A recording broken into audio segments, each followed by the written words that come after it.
મહંત સ્વામી મહંત બનીને રહેવા કરતાં એક વાત્સલ્ય મૂર્તિ માતા તરીકે સૌનું વિશેષ છત્ર બની રહ્યા હતા.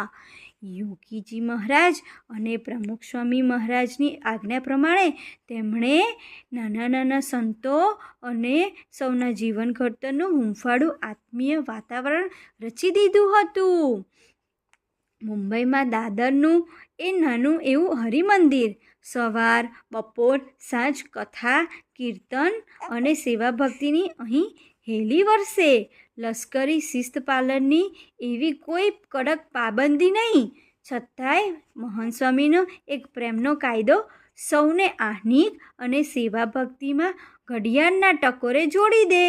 યજ્ઞેશ્વર દાસ સ્વામી, શ્રીજી સ્વરૂપદાસ સ્વામી, ભક્તિનંદન દાસ સ્વામી વગેરે સંતો 1970ના દાયકાની એ જૂની જૂની સ્મૃતિઓમાં સરી પડે ત્યારે મહંત સ્વામીની અપાર શ્રદ્ધા ભક્તિ, સેવામાં અનન્ય ચીવટ અને ઉત્સાહિતતા એ બધું જ નજર સામે તરવરવા લાગે છે. શ્રીજી સ્વરૂપદાસ સ્વામી યાદ કરતા કહે છે, મહંત સ્વામી અને ઈશ્વરચરણ સ્વામીએ હિંડોળા શણગાર વગેરેમાં જે ચીવટ રખાવી, ખૂબ મહેનત કરાવીને તૈયાર કર્યા, તેને કારણે અને પરિણામે અમે સંતો આગળ વધી શક્યા છીએ. એકવાર ઠાકોરજી માટે હિંડોળા ઉત્સવમાં મહંત સ્વામીની આજ્ઞા મુજબ અમે નાના સંતોએ કાજુનો હિંડોળો બનાવ્યો હતો. તેમાં મહંત સ્વામીની કેવી ચીવટ! બધા કાજુ એક સરખા જ જોઈએ. એક વાર, બે વાર, 3 વાર, 3 દિવસ રાતોની રાતો જાગીને અમે હિંડોળો બનાવ્યો હતો. પણ કલાકની ઊંડી સૂઝ ધરાવતા મહંત સ્વામીને સંતોષ ન થયો.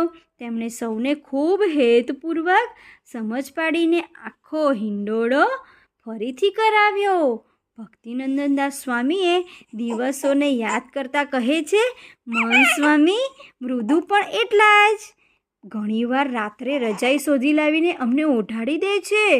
ઘણીવાર એમની પોતાની સાલ પણ અમને ઓઢાડી દે છે અને તેઓ ટાઢમાં ઠર્યા છે. યોગી બાપા અને પ્રમુખ સ્વામી મહારાજ અમને આફ્રિકાથી અહીં લાવેલા. પછી તો થોડા જ મહિનાઓમાં યોગીજી મહારાજ ધામમાં પધાર્યા. એ સમયે પ્રમુખ સ્વામી મહારાજ અને મહંત સ્વામીએ અમને સાચવ્યા ન હોત તો આજે અમે ક્યાં હોત તેની કલ્પના જ કરી શકાતી નથી. કારણ કે અમે નાના અભૂત બાળક જેવા હતા, પરંતુ તેમણે ખૂબ કાળજીપૂર્વક અમારું ઘડતર કર્યું. સાચે જ સ્વામીશ્રી એટલે વાત્સલ્યની સ્વયં મૂર્તિ.